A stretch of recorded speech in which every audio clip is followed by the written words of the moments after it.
Well, so like, if we're ranking slasher villains that have a pedophilic past, I think Freddy is probably better than the Grabber. I hate to interrupt, but welcome to episode 50 whatever of Hate to Interrupt. 57? 56. 56? 56. That's pretty badass, dude. I know. Anyway, I'm Ghouliff from youtube.com/Ghouliff. And I'm joined by Nick from Stop Culture. Are we doing you guys didn't tell me we were doing sunglasses. We just wanted to mess with you. I showed up into the call with this, and I was like trying to pass them off as my actual prescription glasses.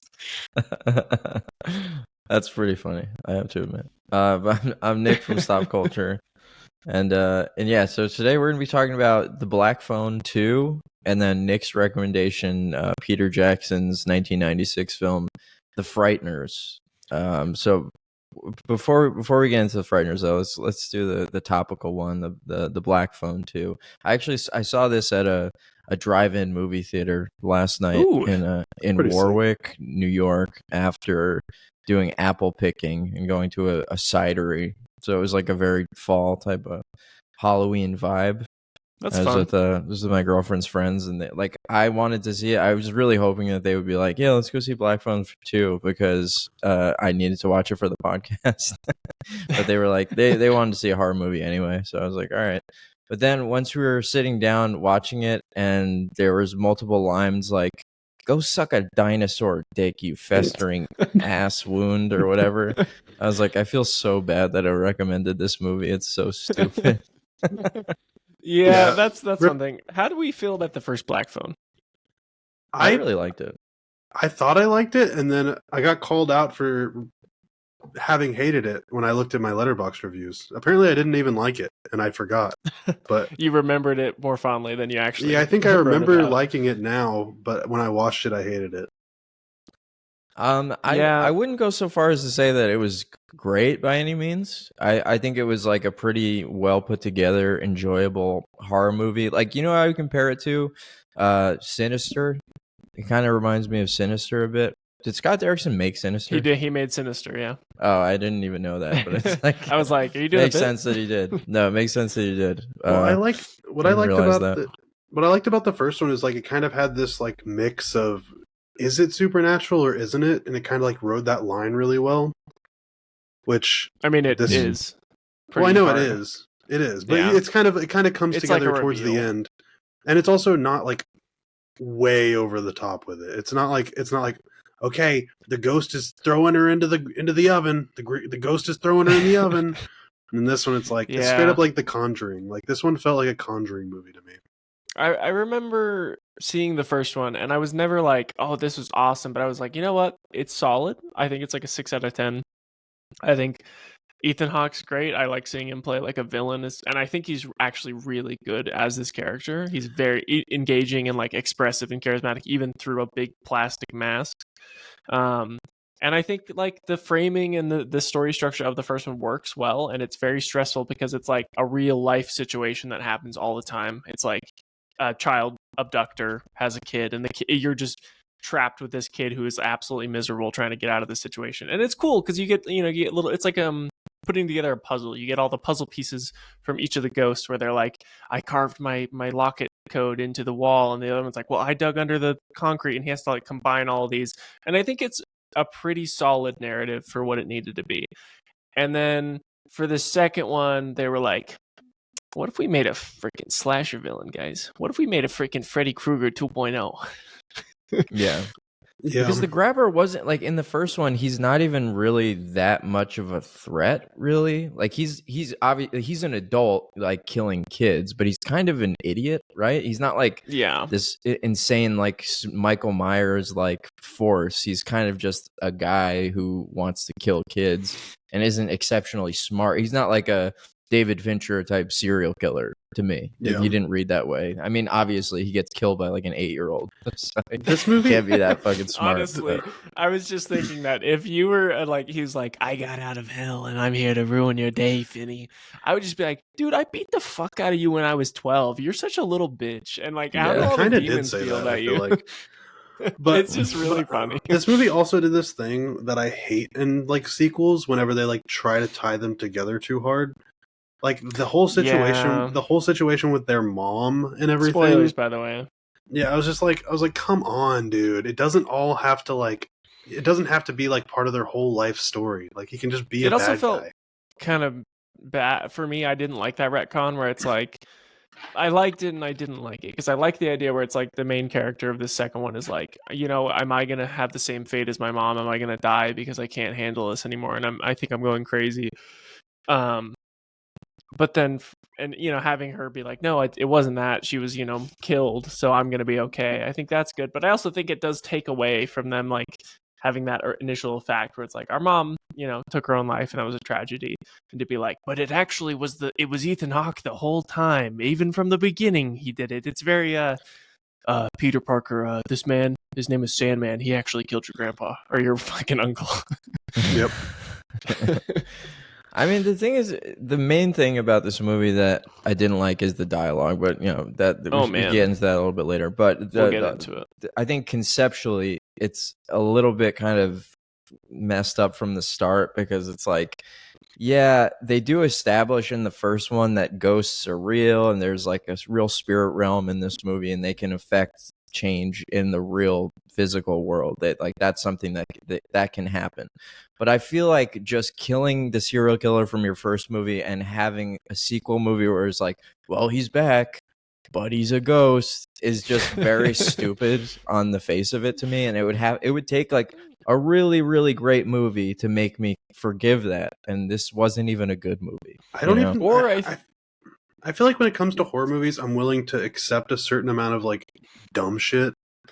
I think this movie's biggest problem for me is just it was really boring for the first 2/3 of this movie. It took it's like it wanted, if you're gonna do that, like you said, like if you're gonna be dumb, I think you have to fully commit to it. And it took like an hour and 10-15 minutes before it got really stupid. Where there's an invisible pedophile ghost ice skating around a lake with an axe, trying to kill people. Yeah. I will say, I do think the reveal is very cool when it's like one of the later dream sequences with Gwen's character where she's in the kitchen and he comes out and it's like revealed like, oh no, this shit's happening. Like they all run in and she's being like basically Freddy Krueger, like lifted and flung around the room, slammed into stuff. I was like, that was pretty fucking cool. I like the way that was done. And I like the way his like the grabber's presence, how he like fades out of the darkness and then just like floats back into it. I was like, this is all really cool. I like it. It's silly on a surface level, but like it was working. And but it just took so long to get there. I did not care. And you have to you have to crawl through all the terrible dino dick dialogue. And everybody keeps saying the movie looks nice and everything. And sure, like the like weird dreamy like VCR look Super 8 footage is kind of cool, but like not whenever it's like constantly being thrown down your throat. Like it happened. They use that effect so much to the point where like it like made this weird feedback loop in my head where like I genuinely felt like I was watching the same like 15 minutes of movie on repeat until the finale, like the ending. Yeah, it's definitely much more effective in the first one, used sparingly. I mean, it's incredibly effective in Sinister. That's why I didn't know that Scott Derrickson directed Sinister, but I was like, that kind of reminds me of Sinister. But yeah, I don't know. You can intercut like Super 8 footage into a movie, and I feel like I'm always gonna be like, that's a pretty cool choice, unless it's done really poorly. I kind of just like that vibe aesthetically. But I do agree with Nick. That is a good point, that it's like it did kind of feel very samey and kind of rudderless, where it's like, what is actually the point of you showing us these kids that we have no real emotional attachment to, besides the fact that they're kids and they died? Like we don't know them. We don't know why they're connected to the other kids, or it's just the whole first movie, it was like they had that like connection to his like friend that like went missing. And he was like the main kind of like person where like, oh shit, like they were kind of homies. Like this guy took up for him. It's kind of sad that he got fucked up, But yeah, like you said, it's just like random 3 kids under a lake. Yeah. Which is always sad and can be scary, but Yeah, but it didn't feel like there was not a lot of a personal connection. And the personal connection is like through the mom, I guess, and the big reveal, which didn't really feel like anything, where they're like, "Oh my god, Ethan Hawke worked here." Okay, I've said this before, but Ethan Hawke is like positive universe Sean Penn. Do y'all agree? I feel like they know much about Sean Penn, but Sean Penn is just very loud and obnoxious. I've heard he sucks. Well, you just hate anybody who talks about politics, any actor who talks about politics. But he's not even that. I mean, it's not always about politics with him. He's just like always has a stance in some way, shape, or form, taking a stance against something. I heard he has a sus domestic background. Yeah, he's like beat a lot of his girlfriends and shit. Oh, damn. Allegedly. But I don't know. I think Ethan Hawke is great in this. I don't know. He's one of my every time he was on screen. Even like I don't think any of his dialogue didn't work. I think he was able to sell every single line because whenever it was him on screen or him talking, I was like, dude, I'm so fucking in. I fucking love this guy. Yeah, he's the reason I like the mask the Purge is movie. cool. The mask is cool. The vocal performance is cool that he's doing. Yeah, it's all great. I don't know. I could have enjoyed this movie, I think, if just a couple things were different. I think that the main issue with it is that Scott Derrickson clearly thinks that this concept and this material is like deserves to be taken more seriously than perhaps it should be. Like that the whole thing when the dad comes back and they have that like big conversation, the family conversation in the snow. Where they're all awkwardly standing really far apart in a triangle. Yeah, it's just like I was like, I know this is supposed to be this big kind of family revelation moment where the dad realizes that the mom didn't kill herself because the daughter has sixth sense powers or whatever. But I was just like, time travel. This isn't really hitting for me, you know.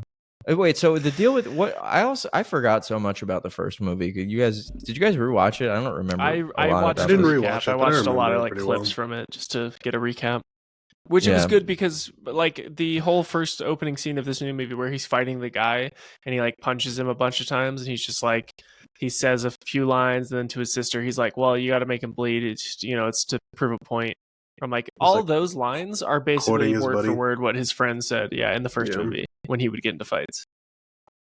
Yeah, the thing I don't know what I was assuming. I like I said I went to this movie with like 3 or 4 people who haven't seen the Black Phone 1, and I was assuming that was going to be okay because I thought that it was going to be the type of franchise thing where the only holdover from the first one is the grabber, and it would be like a different kind of mystery. Same thing with me. Like I think that would have been much better because it's like I don't know, do we really need to check back in with the little kid again? Like I think this would have been a stronger concept if there was like another Black Phone or another actual live serial killer, like I don't know.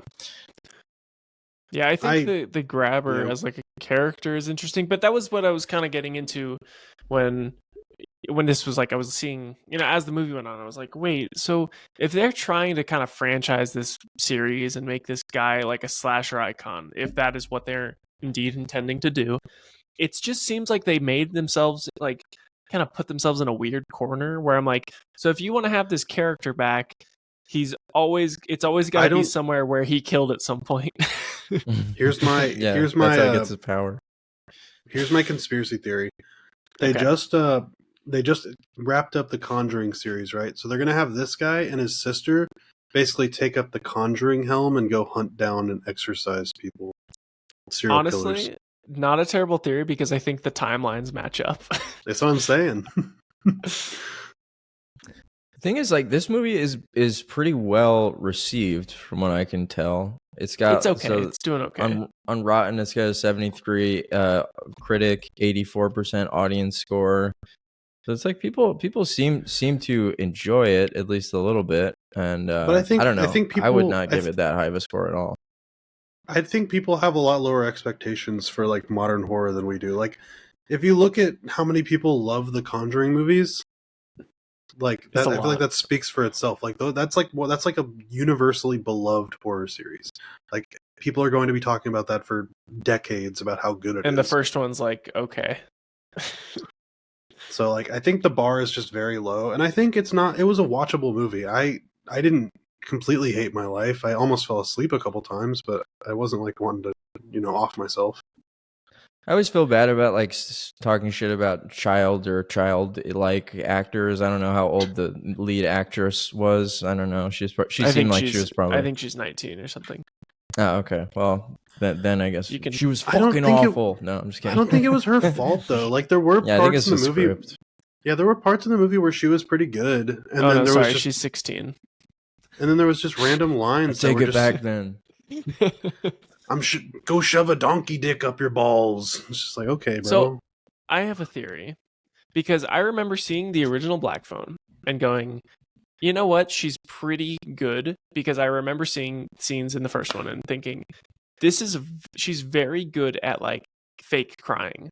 Like I genuinely believe she's really fake crying, and I think that's probably how they cast her. It's probably when they had the audition, they had her do a scene where she's like probably getting beat or something.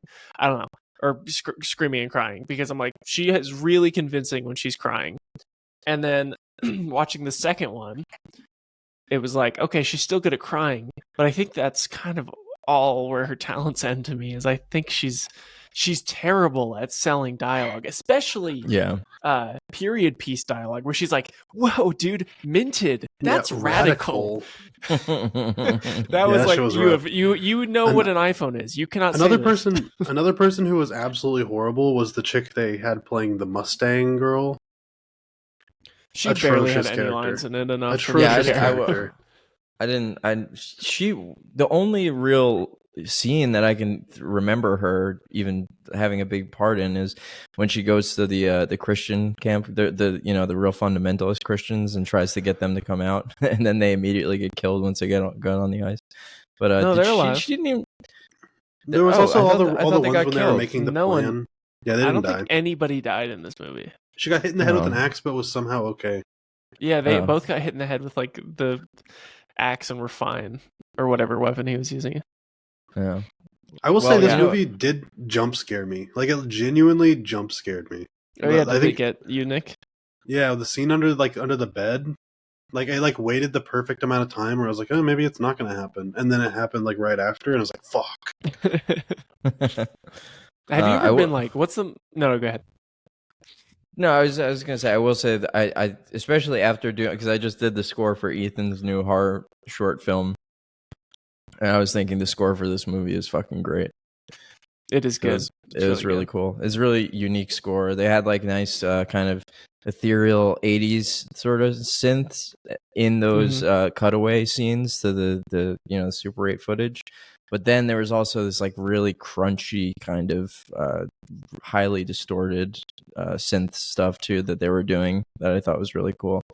Yeah, I think the whole aesthetic of the movie was pretty good in general.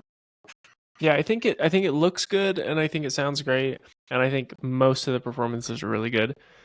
There's just like, it's just, for me, it's not bad. It's just like middling. It's fine. It's got dumb stuff and it's got good stuff, and it balances out for me. Is it stupid? Is the last scene very stupid where it's like, hey baby, it's your mom. I'm calling you from heaven. It's like, really? It didn't really work for me at all. It didn't work for me. I think that when he was writing it, he was just like, oh, fuck yeah.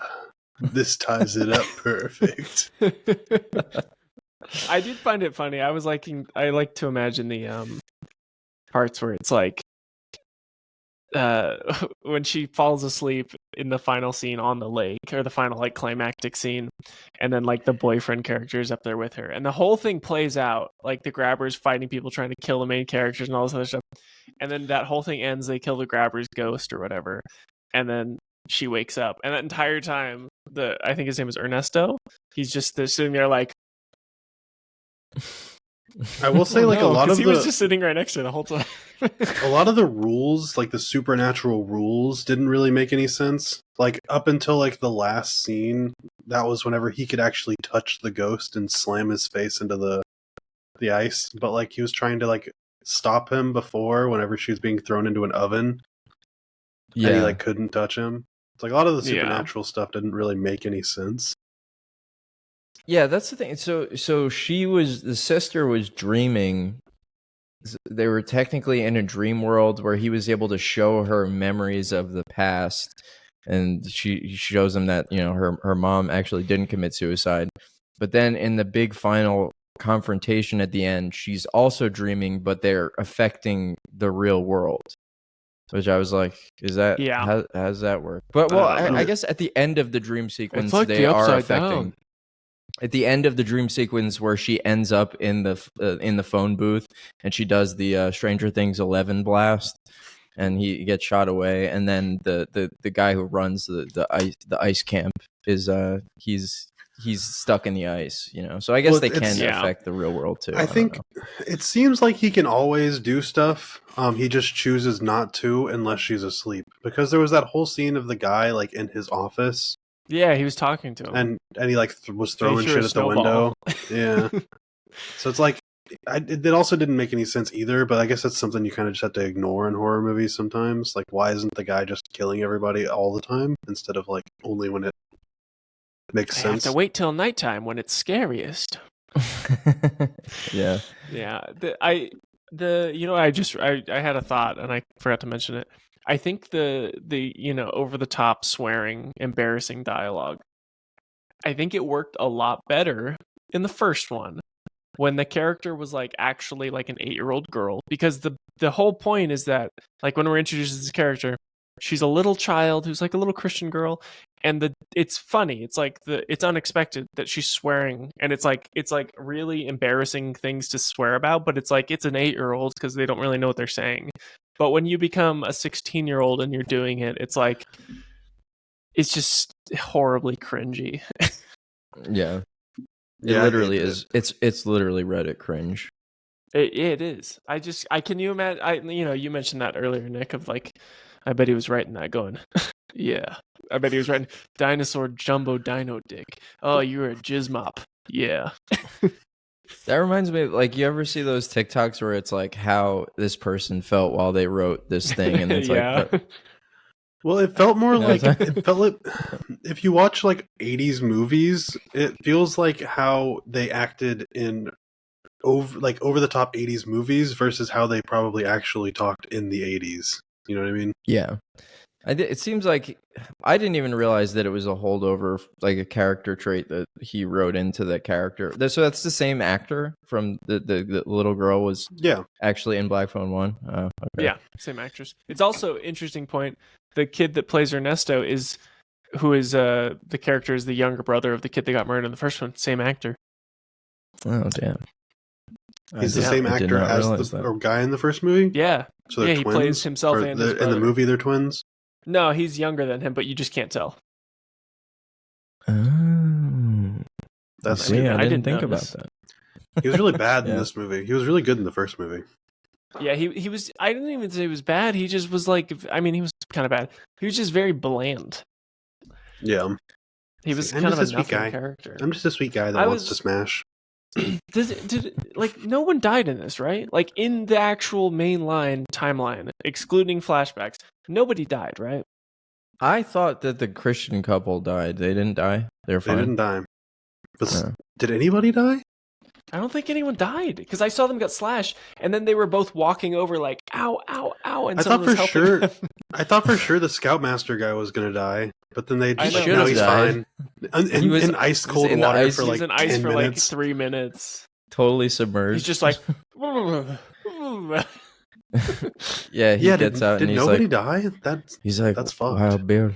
Wild Bill. He's just like whispering Wild Bill. He gets out. No, yeah, I love how he mentioned he's like, oh yeah, Wild Bill, he was a great skater, and then that's I feel like they just had to say that so they could give him an excuse to skate across the ice in his mask. Yeah, putting him in. I just hate. I like that. Like makes me hate something so much. Is just like, oh yeah, by the way, he went to camp with your parents. Oh yeah, that's where your parents met. By the way, you just happen to be the person who, along this long line of murders, are the person who kills him. It's like not everything is that much of a fucking coincidence, dude. Shut up. Well, I guess it is. It's supposed to be like relatively close to where they live, though, right? It's not that far out of the. It's like an hour, 2 hours outside of their town. I think he's like a pedophile. He's like a pedophile killer. Then I guess he would want to work at a place like that. But I don't know. And her mom was a Christian, so maybe she'd want to go work at a Christian camp. I don't know. I feel like that's not too far out of the realm of possibility. I don't think it's that crazy. I just don't really know where they're gonna go with it if they do decide to do they can't do another one.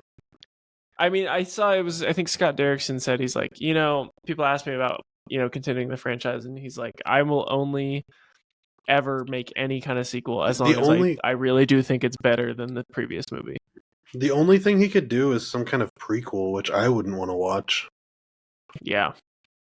I mean, and also like the most interesting parts of this were the supernatural slasher angle where they're having to like deal with an invisible pedophile. Yeah. The worst kind. I mean, they could go like be invisible. They could go like full Nightmare on Elm Street with it and just say fuck it, If they go super goofy with it and like they're like, all right, new characters, but the Grabber's always back. I don't know if Ethan Hawke would want to do that. What if the Grabber makes a deal with Mephisto to come back? And he's in the Marvel. He makes a deal with Mephisto to come back into the Black Phone cinematic universe. That'd be sick. Grabber, you gotta take down Doctor Doom. Come on. Do you know about the Mephisto story with Spider-Man? Spider-Man, yeah. Peter Parker. It was post Civil War where he basically like he revealed his identity in Civil War, and then I think Aunt May gets shot when he's like there's an attempted assassination on him, so Aunt May gets shot, and then he makes a deal with Mephisto to forget that him and Mary Jane were ever married or something, and then basically resets back to being a homeless like teenager. It was their way of retconning Spider-Man to be relatable again. Yeah, because they're just like, this relationship with Mary Jane has just gone on for too long. It's not interesting anymore. So the only way we're gonna make him back to square one. Get out of it. I mean, which is because it's called. What is the comic called that one's based on? Isn't that Brand New Day? I think it's brand. I think it's something New Day or Brand New something. I don't know. I think it is Brand New Day, which might make sense because it's called One More Day in the comic. One More Day. Oh, okay. And Brand New Day. Yeah. Okay. Yeah. Well, yeah. Let's anyway. What are our ratings for Bone 2? I was saying 5 out of 10, but I think I might go 4 out of 10 just because I didn't really like this at all. I like Mean Nick. What do you got? I don't think I like this very much. I'm giving it a 4 out of 10. I'm going to give it a 5. It really didn't do anything. I enjoyed elements of it, and I really hated other elements. So, yeah, Black Phone one's better. I was going to give a 4 if both of y'all gave it a 5. Which I guess I still give have it to a do 4. Anyways. I give it a 4. Mainly because I like you have your P thing at movies. Take that as weird as y'all want, viewers. I forgot what you were talking about. I have a thing where, like, if I'm about to fall asleep during a movie, then I hate it. And I was so close. I did pee during this. So yeah, 4. The falling asleep thing is hard to gauge because, like, I don't know. I've been at movies, like, I fell asleep during Dune Part 1 despite, like, really loving that movie. I think I was just really tired and I couldn't. I was trying so hard to stay awake. I love the movie, but I just fell asleep. My wife and I went to go see Joel Schumacher's Phantom of the Opera that was re-released in theaters, or was it like a special screening? And that's like a 2-hour, 45-minute movie, and I fell asleep for like 15 minutes. The movie's kind of mid though. Yeah, it's one of my wife's favorites, but I've seen it like 10 times just because she likes it a lot. But man, there's a portion of like 20 minutes between like the second act and third act where it's just fucking. I want to. You know what movie's better? Phantom of the Megaplex. You remember that Disney Channel original movie? Nope. Sheesh. Oh yeah, you're too young. Yeah, I don't know what that is. I never watched Disney Channel. Classic cinema references. You never watched Disney Channel? What was your thing?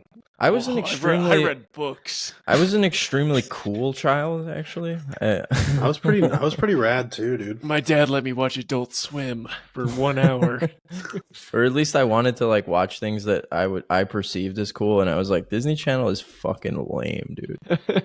Bro, whenever you were like 11 years old, cool? you didn't watch Disney Channel movies? No, I only watched Cartoon Network and Nickelodeon. I watched those. I didn't watch Disney Channel. I watched all of them up until. Well, did you? As Wizards of Waverly Place came around, I was like, "Fuck this." What'd you say, Ethan? Were you an only sibling, or did you have? No, I have one. Siblings. I have a younger brother. Okay. See, it's different when it's like. I probably wouldn't have watched as much Disney Channel because a lot of it was like, family and like drama stuff, and and a lot of that can be like leaning more towards girls. But I think I just watched it because I always had like sisters around and they were always watching it, so it just kind of would always be on. Yeah, when I was growing up, I perceived Disney Channel as like a girl thing because it was like High School Musical and stuff like that. And that's like way later though. I'm talking about like way before that. Yeah, I don't know. Maybe I don't know. Maybe I just didn't get into it. What like Sweet Life of Zach and Cody? Yeah. That Disney Channel? Yeah, I mean that's a little early, yeah, but that's You said you wait, hold on, Nick. Not Nick, the other Nick. You said you bounced out during Wizards of Waverly Place? Well, like Wizards of Waverly Place is the fucking best Disney Channel show. Literally, it's so good. That shit sucks. It's literally so good. That's your era though. That's when you were prime Gulif years. I've watched stuff before my time, and I also think it's good. But I think Wizards is really good. What was the one with Phil of the Future, dude? Phil of the Future fucked hard. I only caught a few episodes of that one. But I stopped watching around like 2012, something like that. 2011, when I was like 12, 13. What about House? Is that Disney Channel? Yeah. The Doctor one? Yeah. No, but Smart House was. Like Smart House, another Disney Channel original movie. That was badass. A movie. Yeah. Okay. Well, never mind. I was going to ask what are our favorite DCOM, but Nick hasn't watched any. Mine's Can of Worms. Did you watch? Okay, you didn't watch Disney Channel, but did you watch like any of the Disney Channel original movies? That's what I've been talking about this whole time. Nothing? No, someone asked me what my favorite DCOM was, and I was like, that sounds like a insurance thing. like a hardware for your computer. Do you have the new DCOM? Well, speaking of another Disney Channel original movie, we saw The Frighteners. What's it called? The Frighteners by Peter What'd Jackson. y'all think? I liked it. Yeah, I liked it. I thought it was fun. It's actually kind of a perfect pairing because it's about like people being able to communicate with ghosts. I see it as like perfectly. I see it as like Sixth Sense if Sixth Sense was fun. With Michael J. Fox. And Michael J. Fox. If he sees dead people. I did like this, but I'd probably give it like a 6 out of 10 because I think it was fun. But I have to give it a 1 out of 10. I have to give it a 1 out of 10 because it wasn't scary. Yeah, Ethan was literally begging you to recommend something scary, and you're like, "Don't worry, fam, I got you." Scary. Everything I could think of that like might be good is like a series or something. I didn't want to make y'all watch more than one movie. I don't know. This is my Nick best. Also he doesn't believe that movies can be scary. That's true. I don't really think any movie's scary. You just said that the Black Phone 2 scared you. I said it jump scared me. You little pussy. When I was a kid, okay, did y'all have any like recurring nightmares as children? Yeah. I never had recurring nightmares. I would have new nightmares of animals eating my brother. Wes Craven's New Nightmare. So I used to have a recurring dream because I watched Child's Play for the first time when I was young, around the same time as I watched the Phantom Menace. So like my dream was like it was like a little doll Darth Maul just like wandering around the halls and looking at me around corners. And it was like a combination Child's Play / Darth Maul. And did he have a lightsaber? Me for years. He did have a lightsaber, yeah. It would make it scary too. It's a little lightsaber. But he never did anything. He never chased me or did anything. He'd just be around, like following me and looking around walls and shit. Phantom menacingly. And it scared the fuck out of me, dude. That does sound pretty scary. What was like this a like little toy like Darth this Maul. big? Just a little baby Darth Maul, dude. I'll Dude, never forget those Maul- dreams. Darth Maul himself is kind of scary, I think. He is kind of scary. I mean, he just looks like a demon man. Did you know? Have y'all seen? Y'all seen Shaun of the Dead? Yeah. No. You know, like the dickhead roommate, like that's upstairs. Yeah, yeah. That's he voices Darth Maul. I'm pretty sure. Or did he play? Is it? I'm pretty sure he Michael voices Darth Maul. Serafinowicz. Yeah. He voices Darth Maul, and then Peter, Ray Williams or Ray Stevenson. Peter Serafinowicz. Peter Serafinowicz. Yeah, he plays yeah. He's the voice of Darth Maul. He has like 2 lines. Yep. And I remember him talking about playing Darth Maul. And he's like, "Yeah, George was in there with the booth, and I would read a line, and he'd be like, it's like, well, what's the character's deal? Like, what's my story?" And he's just like, "Deliver that line, just a little more evil."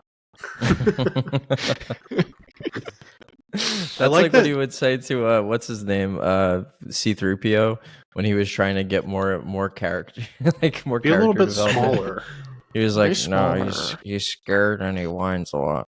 That's all he does." Imagine being like, "Yeah, what's the real purpose of the scene?" It's like, just whine a little more, just to be a little more whiny.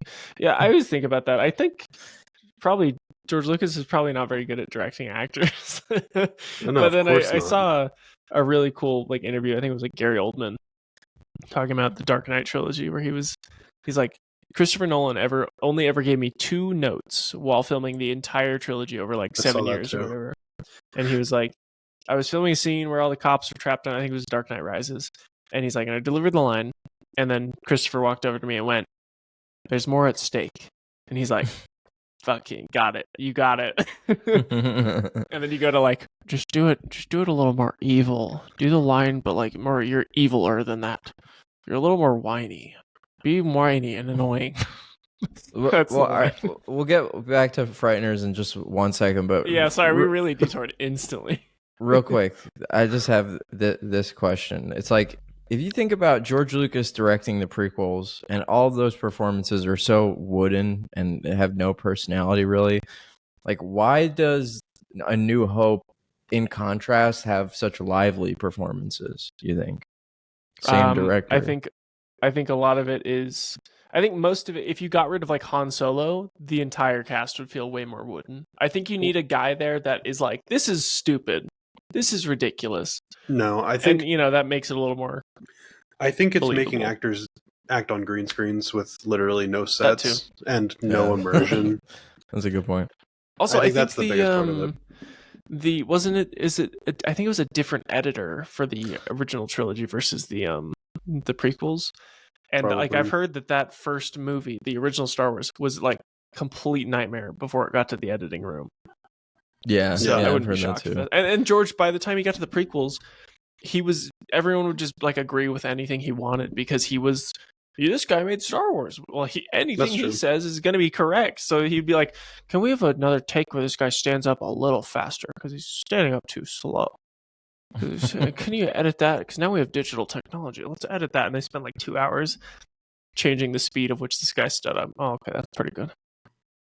We need more Jar Jar scenes. Can we have more dead children, please? Anakin should kill like at least 3 more dead children. Jar Jar is a really integral character to the trilogy. I love that they call them younglings. It'll never not like be funny species. That he was caught on the security camera killing younglings. Oh. Okay. All right, so Frighteners, yeah. All right, so basically, the Frighteners is, I think it's Peter Jackson's last movie before Lord of the Rings. I think he did this and then he did Lord of the Rings.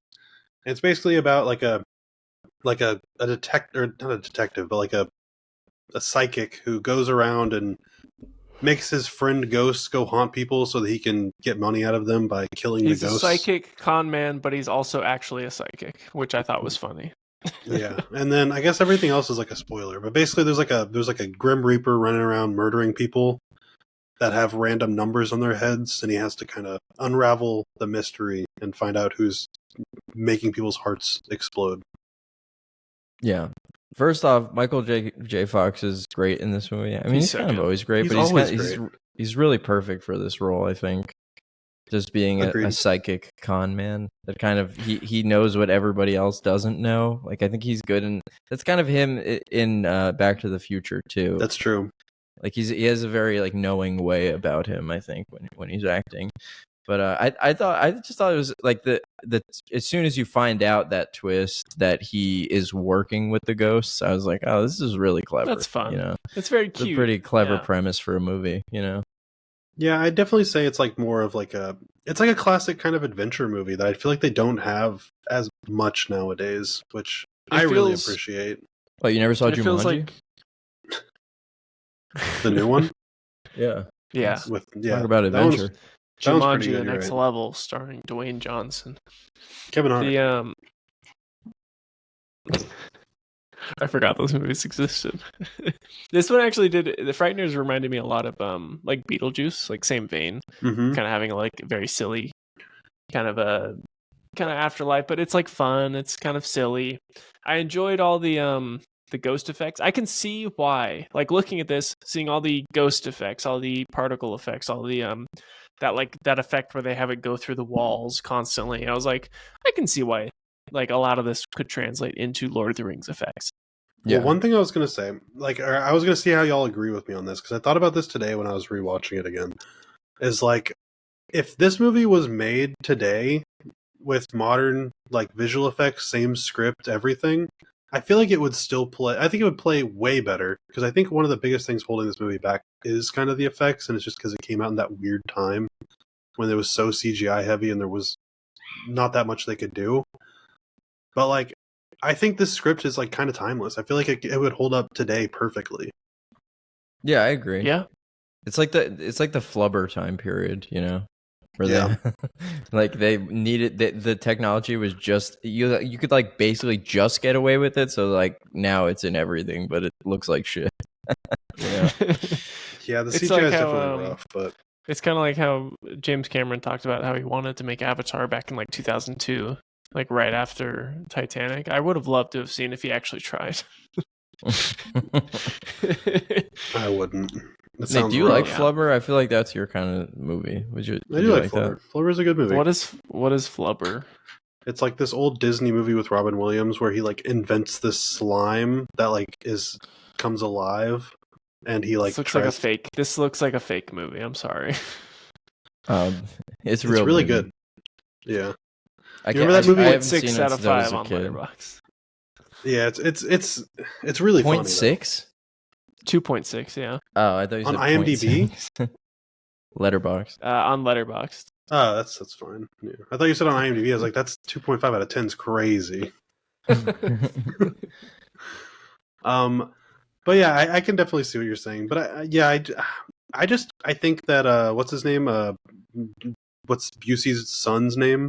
Gary Busey's son. Busey. His son. His little son. That was the serial killer. It's not actually just Gary Busey. I thought it was. No, it's his son. I forgot his name. Oh. But he's really good in it. I thought he was he's a good crazy person. He plays a good crazy person. I've seen that guy's face a lot. They got some crazy teeth in that family. Jake. Busey. Yeah. Jake Busey. He was good. I think the love interest, she was great. I think the performances overall were like really solid. His two like friends, like the black dude from the 70s, and the dork, and then the dork, and the judge. They were great. They had the sergeant judge, yeah. They had the sergeant. Oh yeah, from, Full Metal Jacket is in there. Just straight ripped out of the movie. In your grave. I know. I saw that. I was like, this is just the same guy. So the lore of this movie is that you can be a ghost for a year, and then you get a chance to go on and become like a full spirit and leave this like earthly plane. Go on to the next realm. You can leave immediately, or if you run away from the light, you basically get another opportunity in a year. But is that the last chance you get? I don't know. Or do you get an opportunity every year? Because if it's every year, it can't be every year because I'm going to be a ghost for 30 years just to play. Because the judge seemed like he was done. You know, the judge is like, I'm fucking out. I'm done with this shit, and he would have just left already. Yeah. So the one thing that maybe it's explained and I just missed it, but like, what do the ghosts get out of their business relationship with Michael J. Fox? It seems like they're just friends. Like no, but they're there not, was the whole thing where it's like you said you get me a box of cigars type of thing, but like ghost cigars. Well, he literally said he's like you can't smoke them. He's like blow in my face, dude. That's good. Like when they first do the first haunting on the asshole's lawn that he runs over his fence and everything. They get back and they're acting like he's a shitty boss, basically. But he is a shitty boss. But I do think that they genuinely like him and they like that there's a real person they can talk to. Right, but if he's a boss, then they have to be like getting money or like getting some kind of, or is he just like allowing them to stay there? I guess. I mean, I don't know. I didn't think that hard about that part, but to me, it was just like they're just his boys, you know. Yeah, I guess so. And ghost boys. And if they have like the afterlife review in a year's time, but they keep reneging on that just to work with Michael J. Fox. But they don't. I think if you don't go in a year, then you're basically just trapped. But then your so you just have to have a serial killer Grim Reaper kill your ghost form, and then you go to the afterlife. I don't think you go to the afterlife. I think those people's souls were destroyed by him. Which is he saw them. His friends were killed by the Grim Reaper, and then they were up in there. They're like, "Hey, man, your time's not now. Get out of here." Cute. The ending's cute. Yeah, I think that's kind of how you can encapsulate this whole movie. It's like, this is cute. I will say, I think it's not even that long. I think it's like an hour 50. It felt 2 hours to me. It's 2 hours long. What? It felt really long. I don't know. I got like halfway through and I was like, this feels like it's been taken forever. I was enjoying it, but it really was dragging. I also love that it's like just straight up filmed in New Zealand and they're just like, everybody, this is America. This is New England. It's like, it doesn't look like New England at all. Oh, I had no idea. It looks like Tim Burton world. Yeah, because like all the buildings are like running up like hills and shit. That's true. Yeah, it's a very hilly city. Every time he like pulls up, he's like, I gotta go to the graveyard over there. And it's like looking down across the whole city. But I do love that about like all of Tim Burton. You get that shit. Peter Jackson's early movies where he was like just literally filming everything in New Zealand, and I don't know, his movies just had such a cool aesthetic to them as opposed to like what you always. Yeah. He's like in a lot of his movies, isn't he? I know. Yeah, he just gets like, he's like the guy with all the piercings that runs into Michael J. Fox. I mean, just based on this movie, I would compare him to like early Sam Raimi a little bit. Like I feel like that 100%. Seems like sort of an influence. See Raimi inspiration. Yeah. Which I would say he's like Raimi, but like better at like creating characters and worse at the like the visuals. I mean, Raimi did create Peter Parker. Raimi's got great characters. I mean, I guess so, but his characters do always seem kind of one note to me. Sam Raimi's characters. Well, you and I are not so different, Spider-Man. But okay, what do y'all think it was that like made Warner Brothers be like, this is the Lord of the Rings guy. This is the one. I don't know.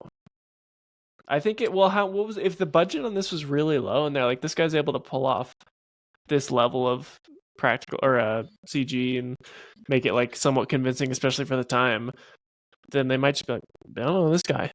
I don't know. And maybe he came in and pitched it and he had a really good pitch for how he would do it. Yeah, I think it's just one of those cases where it's much like, ironically, how Sam Raimi got Spider-Man, where he was like 17th on the list of people. They were going to go James Cameron. He was like the obvious choice, but Raimi just came in with enough heart, enough passion. It was like, look, I need to do this. Like, I am the guy to do this. And he just convinced them in the room with a really good pitch, you know? So also, I mean, like, Lord of the Rings was a big fucking gamble for New Line. Did you say is Warner Brothers behind the studio behind New Line? They own it now. I think they didn't at the time. I don't think they owned it after the trilogy was out. I think. Oh, okay. But yeah, like there was never. I mean, what's like a gigantic fantasy series that can even compare to Lord of the Rings before Lord of the Rings? Like they kind of set that Star ball Wars. Rolling. Yeah, but that's like that's got a sci-fi angle. I mean, I'd say sci-fi and fantasy are the same shit. I don't think so. I think lasers. Yeah, but lasers are inherently cooler than dragons and knights, I think. Like, I think Wait, you are we can arguing what's better, sci-fi or fantasy? No, I'm just saying, like, what has more mass appeal, especially at that moment in time, in like 2099, 2000, or whatever it was. Like, I feel like maybe a studio head would be like, yeah, of course, there's been a big sci-fi franchise, but have we done a big dragon kind of thing with little dwarf people and rings and wizards and stuff? Like, it's more inherently nerdy, I think. It's more of an ask from a mass audience, And I feel like Lord of the Rings did well, but it didn't do as well as Star Wars, True, but also I feel like Star Wars is like an outlier.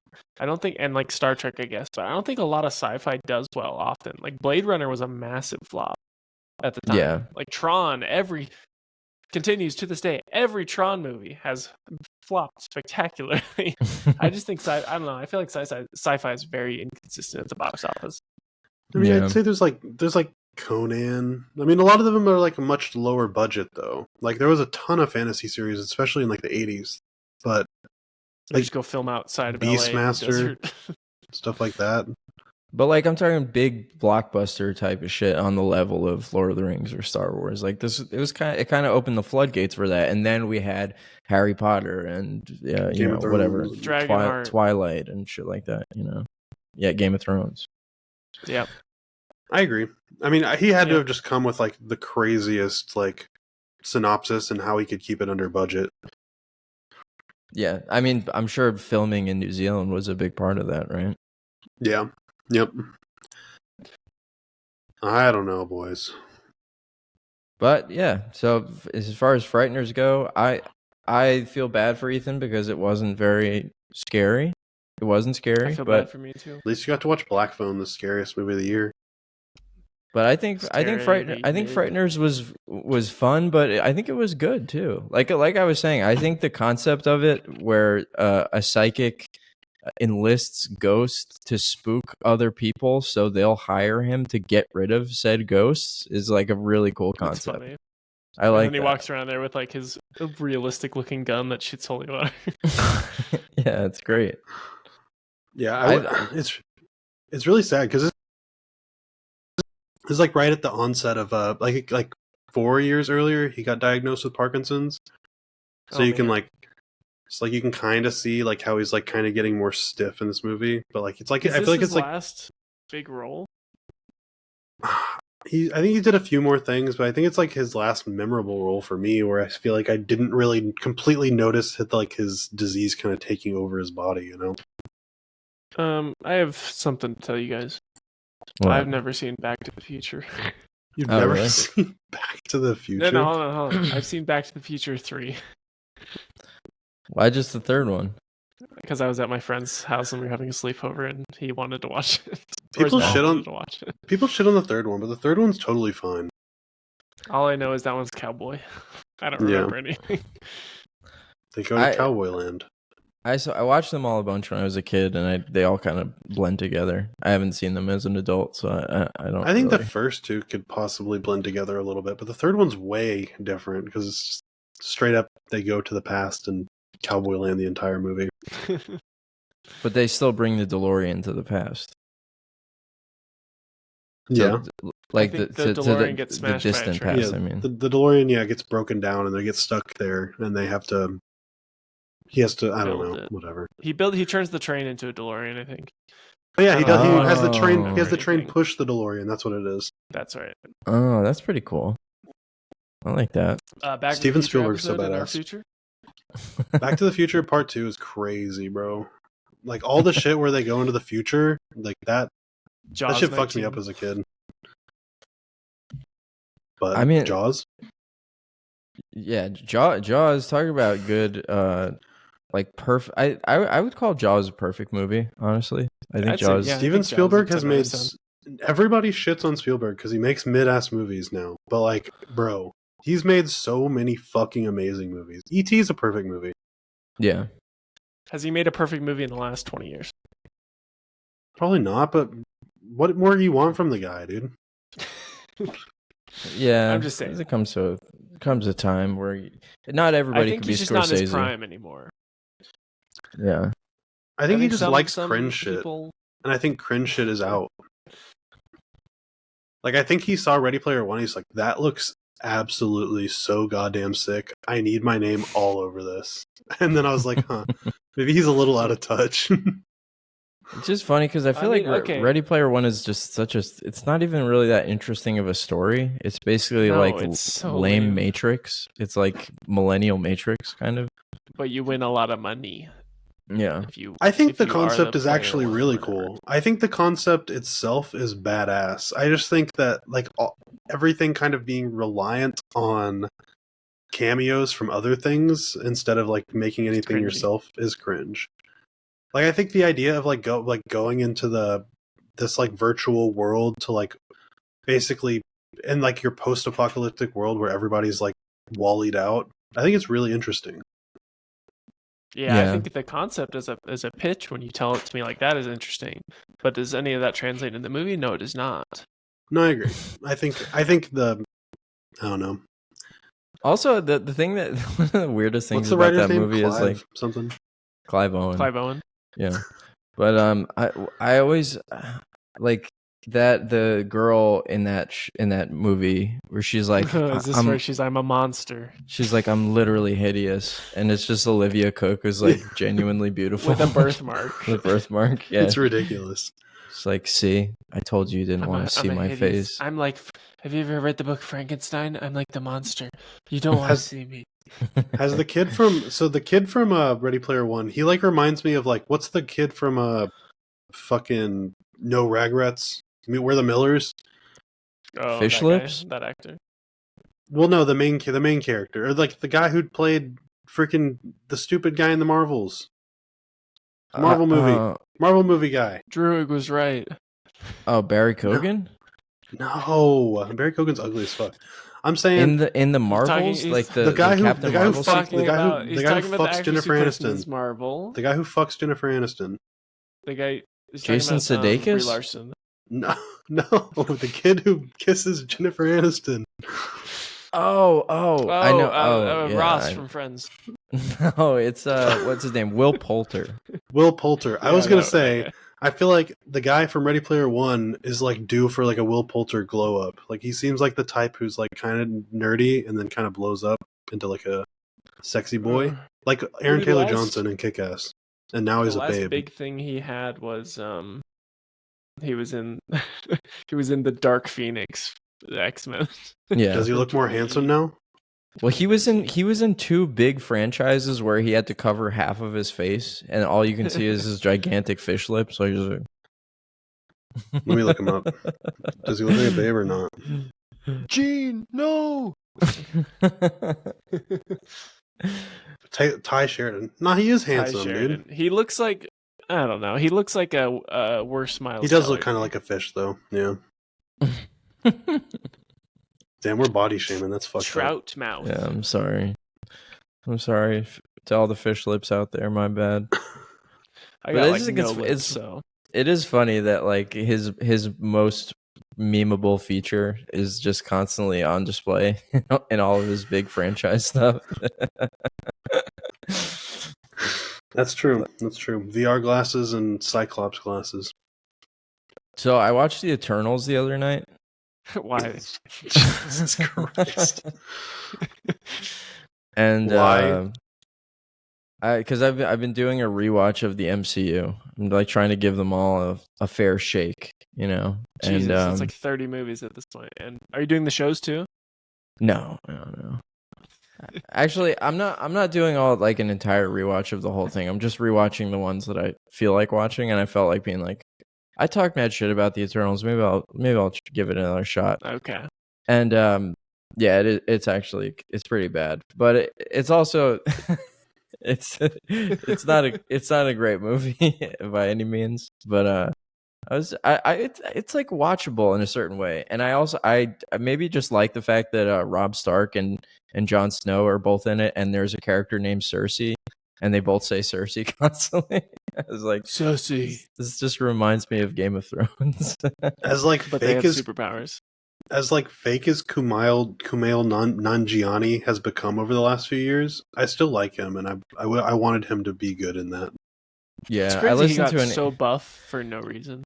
Yeah, I listened to an interview with him about that, and he was really bummed about it. He was like, I basically thought my entire life was going to change because, like, obviously as an actor getting cast in a Marvel movie, it's just like, oh shit, like I'm made now. Like I don't have to worry about anything. I got work for the next decade. Yeah, like all I need to do is take steroids, get ripped, do like jaw injections or whatever the fuck, and I'm good. and then his movie just totally tanked. It's kind of a bummer. And he was like visibly sad about it too. It sucks too because I don't think anybody specifically in those movies were bad at all. Like it wasn't like a actors fucked up thing or like a casting was wrong thing. I mean, the cast is from the beginning. The cast is absolutely stacked. I mean, it's Angelina Jolie, Richard Madden, Jon Snow. Who else? Kumail is in it. Barry Keoghan is in it.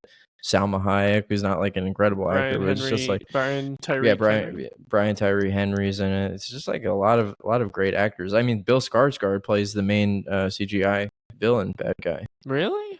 Yeah. Oh, and then Harry Styles is in it as Thanos' brother. I would say maybe he sucked a little bit. He's a bad actor. No, actually, we can't listen. That is also the first time that Blade has shown up in the MCU. Voice only, of course. That's true. Where he's like, Jon Snow, don't you fucking touch that sword. I'm definitely going to be in a movie in the next year. I promise you, it won't be longer than that.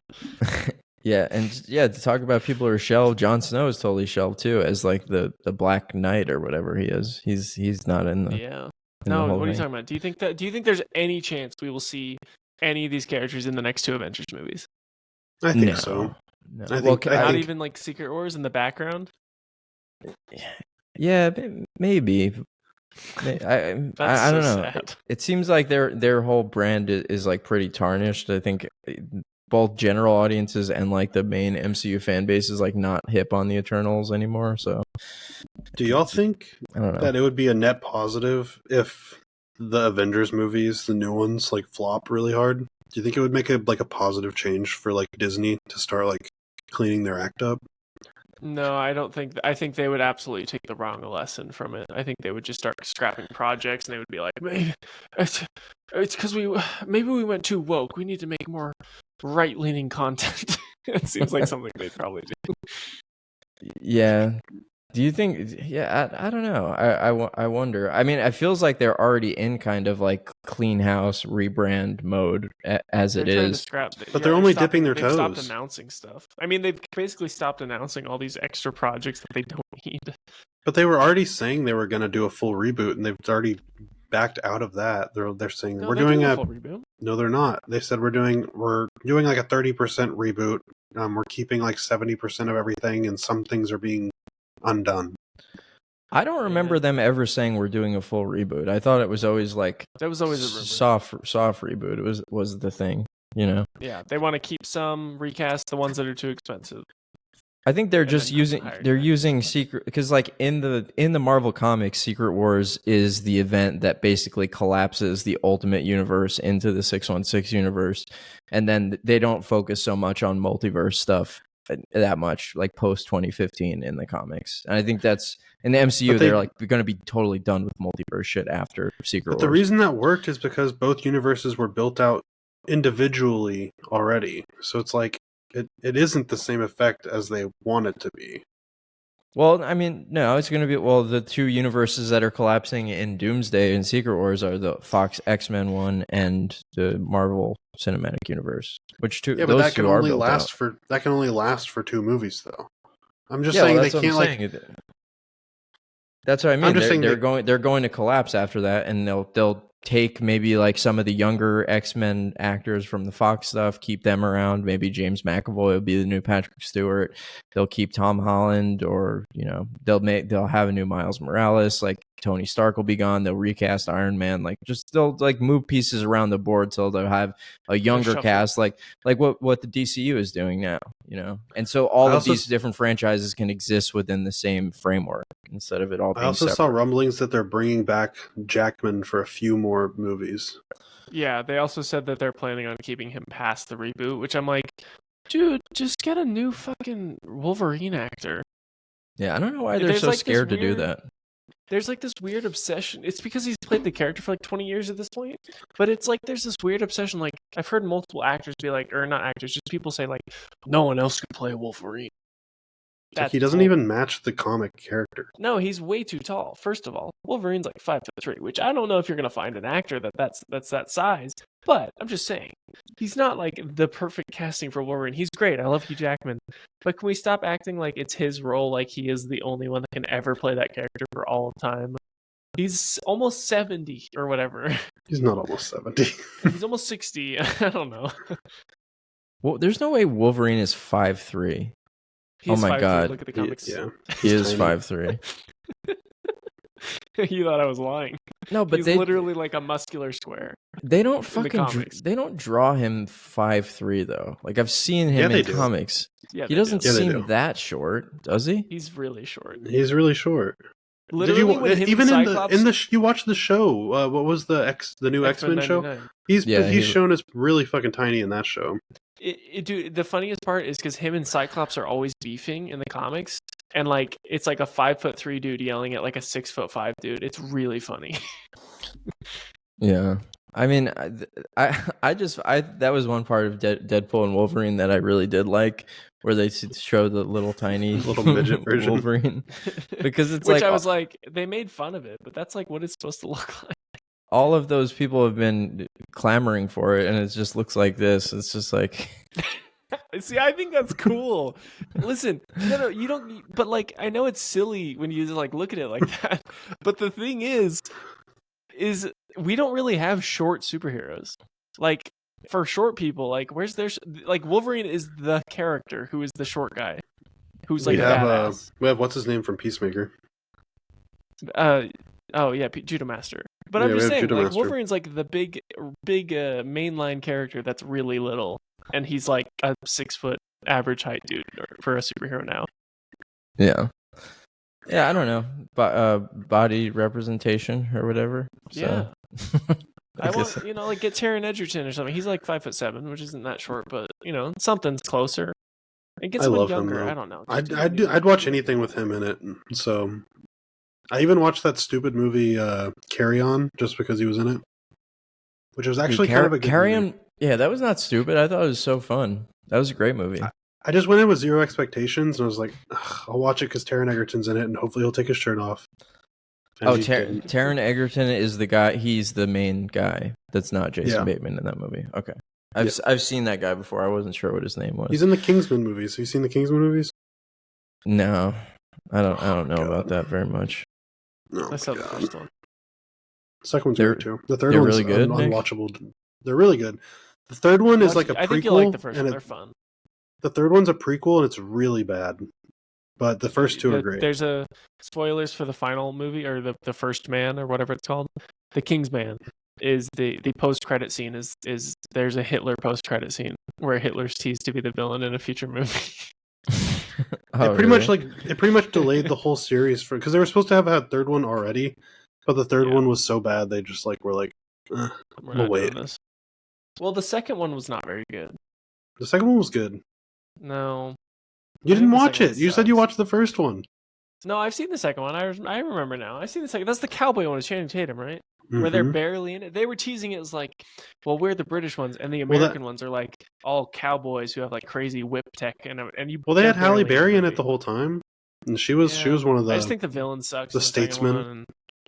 But the whole thing is like basically in the second one. Yeah, Pedro Pascal is in it. He's the. I won't say anything. But yeah, they're great. You know what's kind of interesting about movie villains? Like, I feel like Nazis are such a common movie villain, and you'll have like Joseph Goebbels or whatever. Some of the lower tier Nazis show up in movies, and like Hitler's in Inglourious Bastards and stuff. Yeah. But the main villain of that movie is Christoph Waltz, fictional Nazi. But like you don't really see that many movies where literally Hitler is the villain. You know what I mean? Like that's kind of a rare thing to see. They usually like make another villain or use one of the lower tier ones.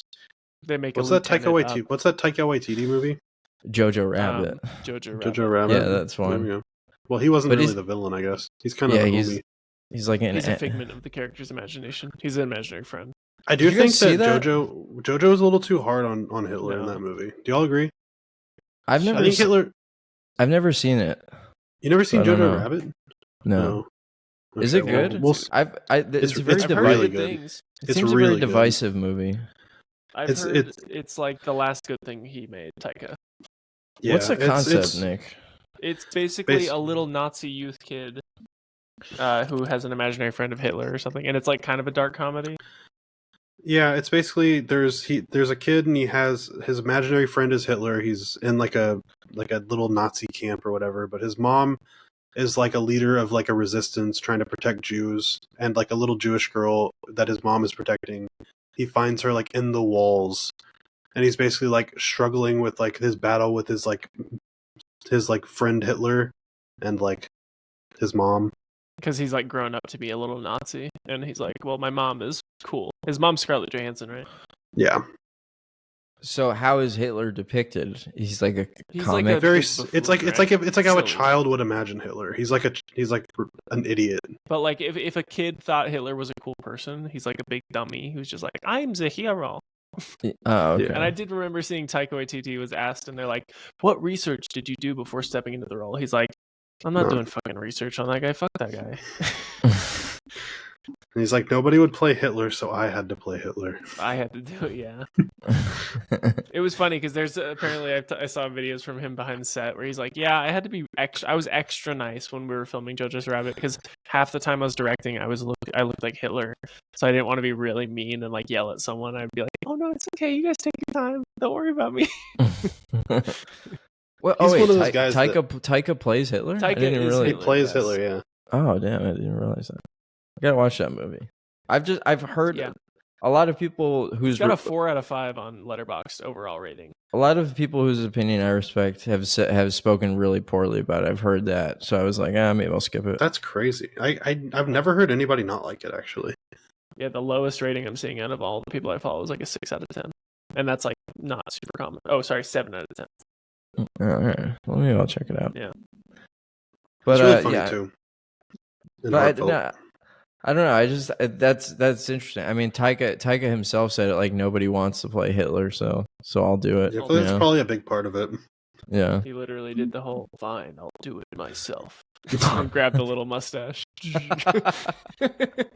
instead of the Infinity Gauntlet. Man, but Hitler's kind of a little bitch, though, right? Like he kind of just, I don't know. He just sat around. Hot take, but I think Hitler was kind of a bad guy. Did he he was like he was a failed artist who like took his rage about people not accepting his artwork on the world and became like hateful and racist because of that. Did he ever like directly kill anybody? I wonder if Hitler's ever directly killed anybody before. I'm sure. I mean, he came up through the German military. I'm pretty sure. I'm not sure. I'm actually not sure if it was military or if he stayed in the political side of things. I'm not sure about his entire come up in the Weimar Republic or whatever. But he definitely did kill a lot of people for sure. Indirectly, for sure. Indirectly. Millions. Yeah. I don't know. Remember the Nathan For You episode with the Holocaust remembrance? What's the brand called? It's still up. Summit Check Ice. his website. Yeah, Summit Ice. Yeah, that was the episode that Paramount stand for everything, deny nothing. Is the tagline on their website. That was the episode that Paramount Plus took down, and that was the whole thing that sparked that episode of the rehearsal. Welcome, Nathan. Welcome to our Paramount office. Which is so weird to me because, like, what is the problem with that episode? It's literally just that it talks about like. I they think it was the because word. it was about Israel. Like they like he mentions just like Jews and the Holocaust, and it was during like Israel started like getting mad if anyone just talked about it at all. I don't know. Hey, y'all never rated Frighteners. Before we move on, just give it a rating real quick. 6 out of 10. 6 is crazy. Yeah, I can't really muster more than that. I think I'll go 7. I think I'll go 7 out of 10. I really liked it. I'm at a 8.5 because y'all gave it so low. 7 isn't low, Nick. I think 7 is so low. 7's really good. 7's really good. 7's solid. 6 is crazy for the Frighteners. You just wanted better CGI, dude. You just care about all you care about is special effects. It's just fucked up, dude. You zoomer brain. I think there was just, maybe I'm too woke, but there just weren't like any minorities in here. There literally were though. There was one, and he was like a stereotype, so pretty fucked up. Damn, it takes place in Universe X. From whatever. Earth X. Earth X. No, I'm just kidding. I liked it a lot. Honestly, the CGI was like, this is fun. It feels very like Casper the Friendly Ghost at times, with the big like jelly stretchy. I think the ghosts look better than the new Ghostbusters remake. I literally don't remember. Or not the new one. Ghostbusters New Empire? No, not that one. The one Lady from before. Ghostbusters? The Lady Ghostbusters. The one where they went woke. I didn't watch that. I didn't watch that movie. It's not very good. It was incredibly bad. I find it funny when I saw it, but then I rewatched it and I was like, this isn't as funny as I remember it being. I just remember the power of pain compels you. Remember that? Okay. No. So, did y'all watch Jacob Ross's new video yet? No. Some of it. Jacob Ross, friend of the show. What's the premise? He watched every Adam Sandler movie. Oh, okay. Which is like 42 films or something. Some of his ratings were crazy. He hated so many of them that I was like, but how do you hate that? It blew my mind. Like what? Like what's a hot take? Well, he really liked Waterboy, which I guess I get. I feel like that's a very accessible Adam Sandler movie. Like, solid. He really liked Mr. Deeds, which I guess, honestly, now that I think about it, Mr. Deeds. Mr. Deeds is probably one of his better movies. 27 movies, not 40. But he, hated Little Nicky. And I'm like, and he, hated a bunch of them that I'm like, do I only like this because of nostalgia? And I'm like, I have his ranking list. Yeah, let's do it. I pulled it up. Should we do best to last? Worst to best. Worst to best. Yeah. All right, fine. Worst one is Ridiculous 6. That movie was funny and it was bad. But the only reason I think it's funny is because Taylor Lautner's hanging scene where he's like flinging around and his neck won't break from the. I don't even know what that movie is. When did that come out? It was like a parody. It came out in 2015 and it was immediately just dumped and hidden on Netflix. But I would give that movie like a 1 star, yeah. And then Going Overboard. That movie's unwatchable. It's the worst thing you've ever seen in your life. So I'm with him so far. And then Sandy Wexler. That movie's fucking terrible. I feel like I might have seen Do-Over. That. Huh? Haven't seen that. Do-Over. The Do-Over, yeah, that movie's unwatchable garbage. Then That's My Boy from 2012. Okay, I like this movie, but a lot of his comments were about how like politically incorrect the movie is, and I feel like if I didn't have that, like if I let that bother me, I would hate that movie too. So I guess I can understand that one. And then You Don't Mess with the Zohan. That movie's a perfect movie. It's a 10 out of 10. That's crazy to me. I've never seen it. I haven't seen any of these so far. Murder Mystery 2. That movie's unwatchable garbage dog shit.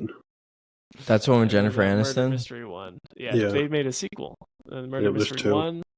And then Jack and Jill. Shouldn't Jack and Jill be lower? I don't know. He gave it a 2 out of 10, and some of these are 1 out of 10. Maybe he thought it was like. I watched his whole video. He only talked shit about it, but maybe he thought it was like funny bad. Have any of you guys watched like the show Survivor? I love it. I've seen almost every season. Yeah, I've seen some of it. Okay, there was a season. My wife and I watch it a lot, and we've seen probably every season almost. There was one season where if they won this certain challenge, they would get to go do an overnight, where they go to go sleep in their bed. Oh yeah, and they get to watch a movie. They get to watch a movie. And for this one, they won, and they got there, and they got to watch an early screening of Jack and Jill. Yep. And they were all talking up the movie so much. They're like, "Oh, it was so good." Oh man, they were all sitting there, and they're all trying to tie it in. They're like, the movie says a lot about, how you gotta really find like the love of your family is really what ties us together. Like they're all really desperately and just like looking off camera, like the producers are really like making them say this stuff. They did that one, and they also did one for Gulliver's Travels. They did the same. I remember that one was really bad too. So you think it's basically that's probably why they stopped this concept. It's basically a paid advertisement for the movie. No, it is 100%. And they always, it's just ads. Yeah. That's funny. All right, and then Leo from 2023, which is the animated iguana movie. I thought you were gonna say they get to do an overnight stay at Adam Sandler's Beverly Hills mansion. They just go hang out, sick. Like a Make-A-Wish. We're gonna fly thing. you from Fiji over to LA to stay in this apartment for one night. Yeah, next on his list was the iguana movie called Leo. I actually didn't watch this. This might be the only Adam Sandler movie I haven't seen. Again, I haven't heard of it. I haven't heard of, like, more often than not, I haven't heard of these movies. It's because a lot of them you haven't seen probably are just the ones that got dumped on Netflix. Oh, okay. And then we have Blended with that movie's fucking terrible too. Blonde woman. And then we have Just Go With It. Yeah, also bad. Wait, also, is this just any movie that he's in, or any movie that he's any made? movie he's in. He said he only, for his video, he only talked about the ones he hadn't seen. So any that he's already seen before, he didn't include. Yeah, some of those are in this list though. Then he has eight Crazy Nights, an animated movie. I love that movie. I love that movie. Good. Which he didn't seem to like it very much at all. He gave it a 3 out of 10. That's a technical foul. I've never seen it. Then The First Grown Ups. I hate both of those movies. I haven't seen either one. People like them though. A lot of people like those movies, which is weird. And then Happy Gilmore 2. That should be so much lower. That should be at the bottom. That was a piece of shit. He was actually really nice to that movie, like considering compared to how I would be with it. Wow. But he also had never seen the first Happy Gilmore, which is crazy to me. Oh, really? Okay. And then Anger Management. That one he rated so low. I think this movie is fucking hilarious. 4 out of 10. Anchorman? But that's an Adam Sandler. Anger Management. The one with Jack Nicholson. Oh yeah, like, Goose Fraba. I feel pretty. Oh, Goose so Fraba, pretty. Right? Doesn't he say Goose Fraba? Yeah, Goose Fraba. And then Grown Ups 2. He ranked higher than Grown Ups 1.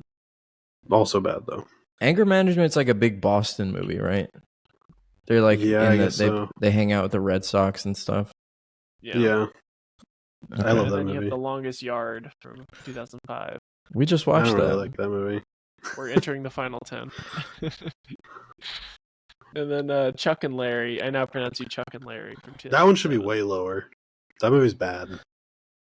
Yeah, but it's extremely woke. Is it though? They pretty much they just slam the F slur constantly throughout that movie. Yeah, but they're allowed to because they're married. They're gay married men.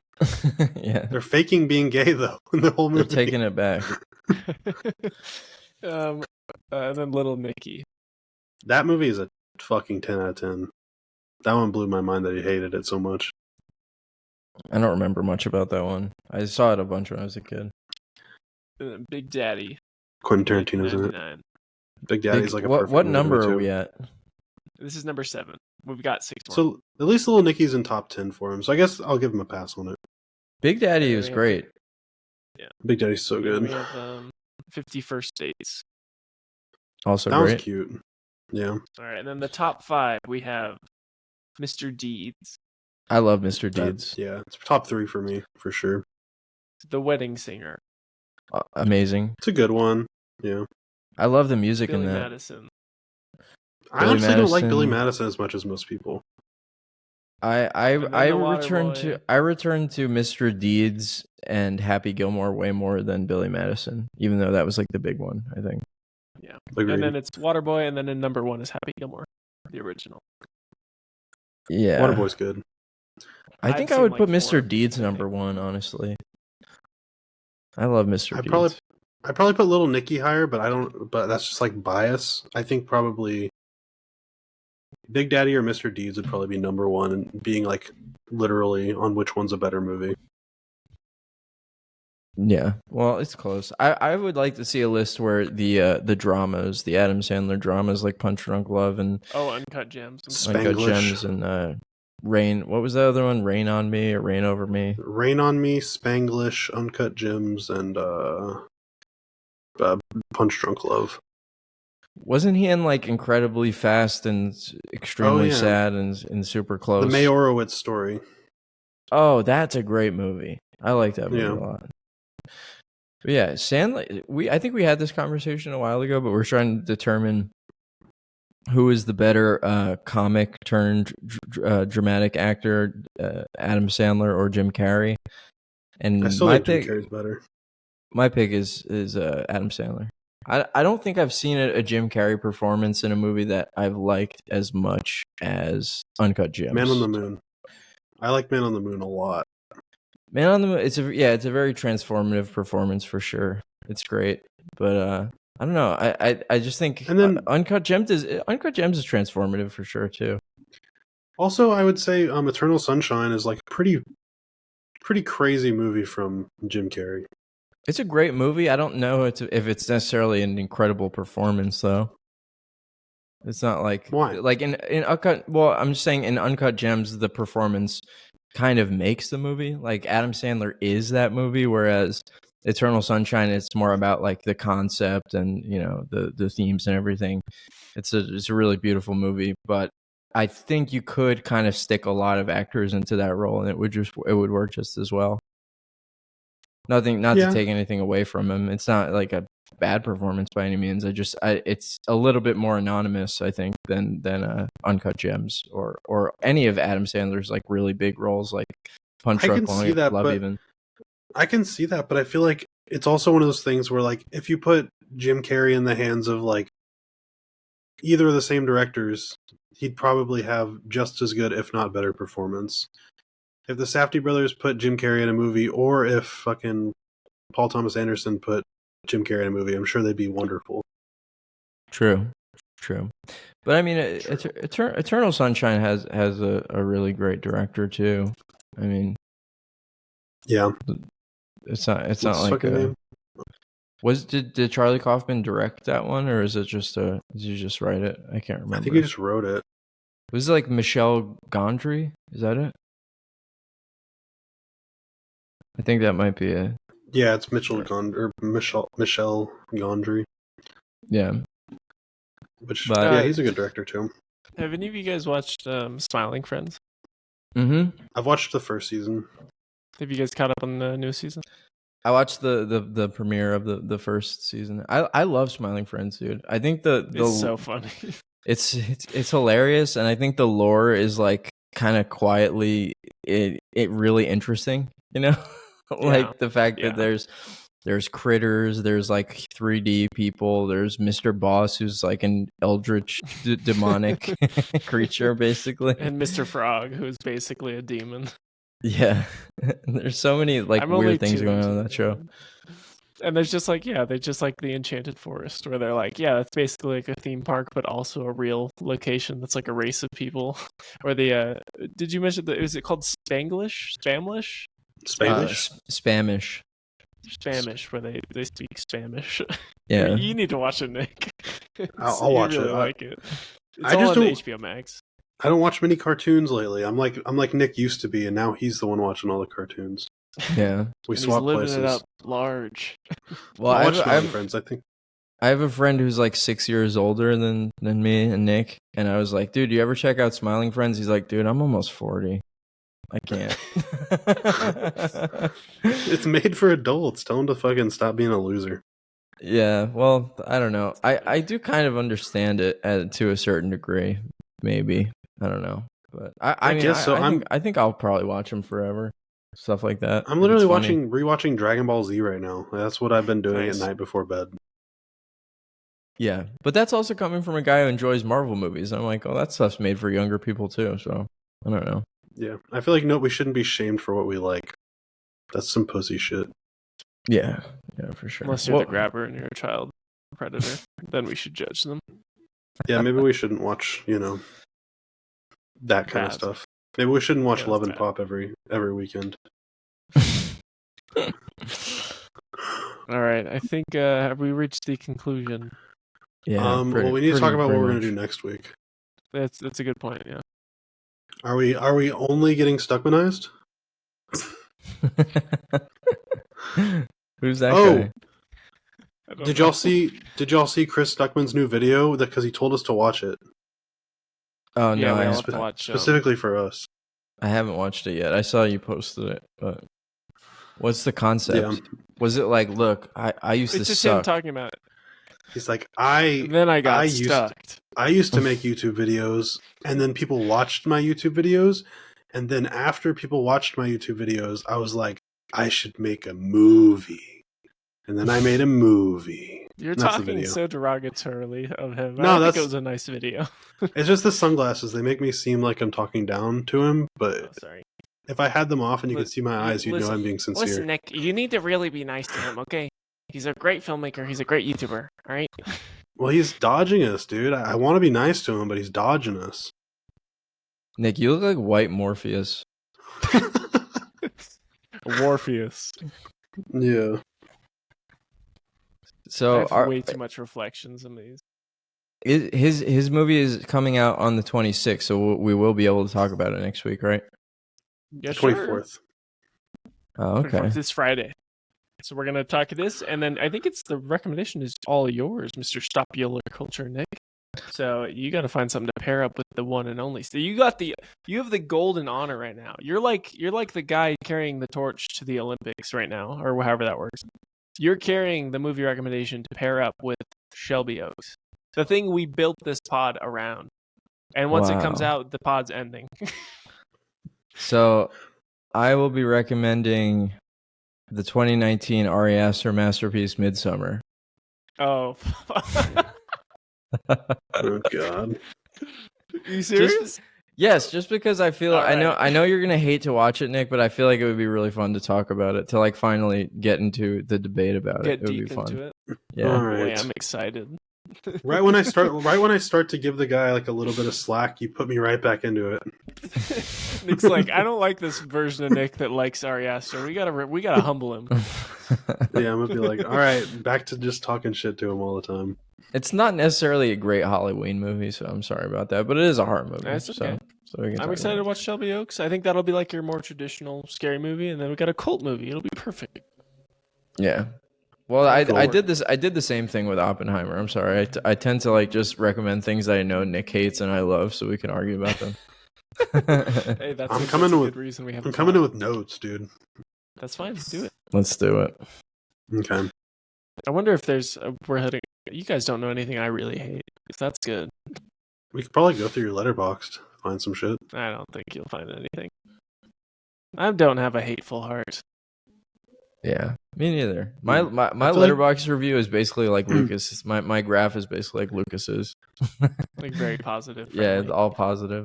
I mean, I have negatives, but like, I don't hate anything. Okay, well, maybe that's wrong. Let me see. I hate a lot of stuff. Stars. Okay, I vehemently hate live action soulless remakes of animated stuff. That really pisses me off. So did most people, though. Yeah, that's cheating. Well, that's like hating mayo. I don't care. Wait, I like mayo. I know it's just like a really unpopular thing that grosses people out. Mayo is Yeah, mayo is very divisive. Everybody likes mayo. That's not true, dude. Bro, what is worse, Miracle Whip or mayo? Miracle Whip. I think close worse. Mayo's great, dude. People don't dislike mayo, dude. You're crazy. Miracle Whip must be like a Nevada thing. I don't know. It's very sweet. It's like Nevada, salad dressing sweet. I think that is actually how you're supposed to pronounce it, but everyone here gets really pissy if you don't say it like how I say it. Wait, how do you say it? Nevada. I say Nevada. So, like, do you guys remember Godzilla 2014? When that came out, there's a line where they're like, "Sir, a Mewtwo has entered Nevada," and the entire theater went, "Ugh." I feel like Nevada's right. Yeah, it feels more right to me, but here? Yeah, so you can't really say that it's wrong to the people who live here. I guess it would be like if people were calling. I think Nevada is like the indigenous pronunciation, which would be the better one. Damn, so you guys are just being colonizers, and me and Nick are being woke geniuses. We're being bright woke. Damn, bro. Bright woke. It would be like if people were calling New Jersey like Now Jersey or New Jersey or something. New Jersey. Yeah. Jersey, like the penguin. I guess Texas does it. We were probably like Tejas. You know, that's Tejas. Tejas. There was a J in there. Texas. All right. Well, why the fuck did I give Shark Boy and Lava Girl a 1 out of 10? That's a fucking masterpiece. Okay. Anyway, I think we're done. All right. Okay. Don't forget to get Stuckmanized this week. Yeah, this is a true Stuckmanization episode. Get Stuckmanized. Because if you don't want to be spoiled for next episode, make sure to watch Midsummer from 2017, 2019? 2019. No, it's 2019. From 2019. And make sure to watch Shelby Oaks, the one and only. This is the time. This will be our most viewed episode ever. I guarantee it. Chris Stuckman, I'm speaking directly through the internet into your soul. You need to be here with us, man. So we can see Shelby Oaks 2 premiere night. I want to be at the red carpet, dude. Seriously, I want to shake your hand and look you in the eyes and say, thank you, Chris. Chris Stuckman? Thank you.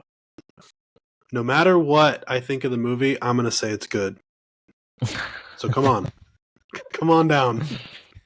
I will have no opinion of the movie. I just want to give you my money. Yeah, it's going to be good no matter what. If you enjoyed this episode, please leave us a like, a subscribe, a share. If you're on audio-only platforms, we really appreciate any kind of 5-star review. That really helps out a lot. We sometimes upload on Tuesdays, but we usually upload every week. So make sure to watch them when they come out. Follow us on all our socials. We have a Blue Sky at Hate to Interrupt, a Twitter account /X account at Hate to Interrupt, and we have an Instagram account at Hate to Interrupt. So follow all those to stay up on the updates. And until then, everybody, final sign-off. Get Stuckmanized. Get Stuckmanized. Wait, we got to do it one more time. Hold on. We got to do it in unison.